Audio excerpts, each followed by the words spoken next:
Hi అండి అందరికీ నమస్తే। గోంగూర చికెన్ పికిల్ వీడియోకి చాలా బాగా రెస్పాన్స్ ఇచ్చారు।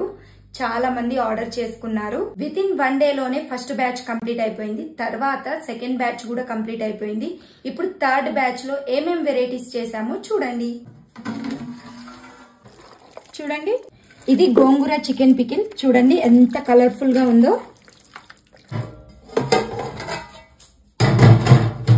ఇది వచ్చేసి గోంగూర బోన్లెస్ చికెన్ అండి। చూడండి ఇది కూడా ఎంత కలర్ఫుల్ గా ఉందో। ఇది వచ్చేసి ప్రాన్స్ పికిల్ అండి। చూడండి ఎంత కలర్ఫుల్ గా ఉందో ఇది కూడా। ఇది కొర్రమీను స్కిన్లెస్ పికిల్ చూడండి ఎంత కలర్ఫుల్ గా ఉందో। టేస్ట్ కూడా అంత బాగుంటుంది। మీలో ఎవరికైనా ఈ పికిల్స్ కావాలంటే ఈ కింది నెంబర్ కి వాట్సాప్ నెంబర్ ద్వారా కాంటాక్ట్ అవ్వండి। మమ్మల్ని సపోర్ట్ చేయండి। Thank you so much.